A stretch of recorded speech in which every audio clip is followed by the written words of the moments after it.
Hello FPL managers and welcome back to another video from myself, Will, and fantasyfootballhub.co.uk.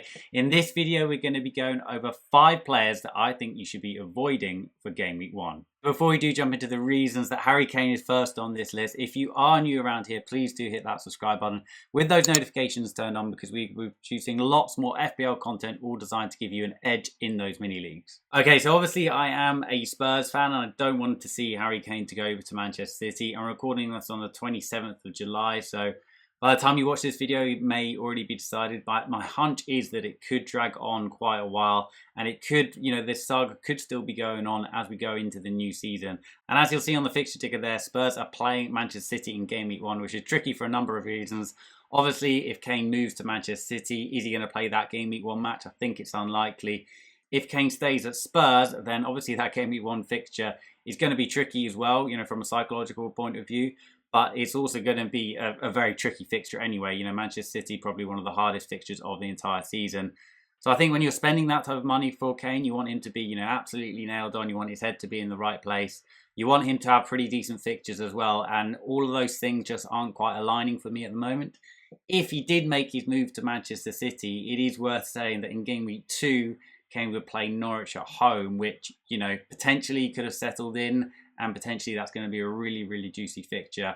And, arguably he would be the best captain that game week. So obviously that is something to consider. And I should say these are just players to avoid for game week 1. I'm definitely not going to be avoiding Kane all season, especially if he goes to Manchester City. But even if he stays at Spurs, he's obviously going to be a prime fantasy asset. The other reason, though, that I am probably going to be avoiding Kane for the start of the season is a very, very few players around that premium striker spot that are really worthy of our consideration, which is why I'm tending to go for, those mid-price forwards, the likes of Calvert-Lewin, Watkins, Antonio, Wilson. There's a lot of really, really good budget-friendly striker options, which I think is probably the reason why I'll be going in that direction and avoiding Harry Kane. Okay, so coming in at number 2 is Raheem Sterling. Now, this is Fantasy Football Hub Opta Stats tool, hugely powerful tool. Go check it out in the description if you're not already a Fantasy Football Hub member. Now, what I've done here is looked at all midfielders over 8 million. What I've done is sorted them by points per game over the entire last season. And as you can see, Fernandes coming out on top, interestingly, above Salah.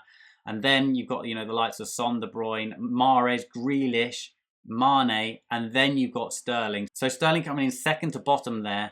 And the only guy he's in front of is Foden. Now, for me, I think that Foden and Sterling should be very, very similar price. As you can see there, Foden, his points per game were 4.82. Raheem Sterling's points per game were 4.97. Really, really not very much in it. And towards the back end of last season, Pep was almost, favouring Foden over Sterling in a lot of the big matches. So I do think their prices should be a lot closer than they are. And I would very much lean towards going with Foden over Sterling and saving the 3 million. And if you are going to go for a premium Manchester City asset, then I would probably spend the extra million and go for De Bruyne. Personally, I'm not actually considering De Bruyne either. Manchester City has some pretty hard opening fixtures, and I feel like, the top 2 in that table with Fernandes and Salah are probably the way to go, and you can see that based on their points per game last season. The other one also fairly low down on this list and actually priced at 12 million. That's a whole million more expensive than Raheem Sterling is, of course, Mane. He's only priced 0.5 cheaper than Salah. But as you can see on this comparison, Salah pretty much edges him on all the key metrics. Salah, obviously, on penalties. And, for me, if you're going to go for a prime Liverpool pick, you want to give him the armband. And I feel much, much more confident giving Mo Salah the armband over Mane.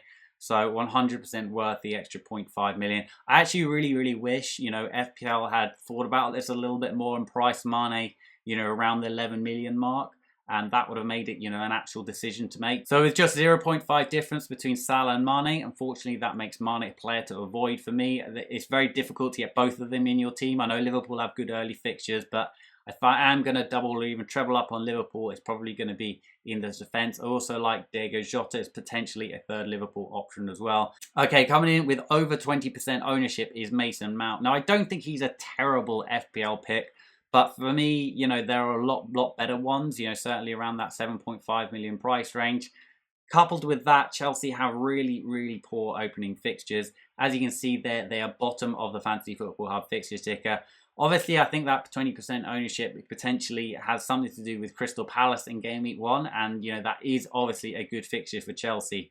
But you've got to remember, you're not just setting up for your team for Game Week 1. Chelsea then go on to play Arsenal, Liverpool, Tottenham and Manchester City in the next 5. So a really, really tough set of opening fixtures for Chelsea. And there are a lot of other players around that price point that make a lot more sense to me. The likes of Phil Foden if you want to go a little bit more expensive, or the likes of Rafinha if you want to go, a whole million cheaper, I think are probably better options. Okay, so before we go on to the 5th and final, probably the most controversial pick of the lot, a G Plug for Fantasy Football Hub membership. If you're yet to get involved and you're interested in dominating your mini leagues this season, then go to fantasyfootballhub.co.uk/join. Everything you need for fantasy football in one place. Link in the description and in the information card above. Okay, so moving on to my 5th and final pick is Jadon Sancho. Coming in to the Premier League with a fantastic record from the Bundesliga. Look at his stats from last season: 12 goals, 14 assists. Season before, 17 goals, 16 assists. So obviously he's a class player, and I think he's going to be a great signing for Manchester United. And I also think that at some point next season, he will probably be in my FPL team.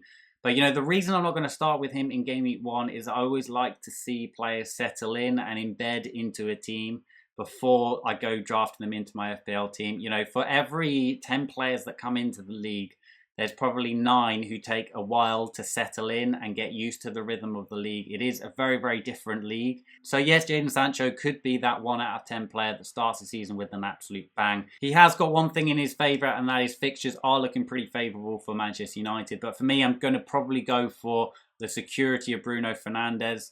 Obviously on penalties, and obviously a fantasy football beast. He's proven it over the last couple of seasons. So if I'm going to go for Bruno, then it makes it a little bit difficult for me to find room for Sancho.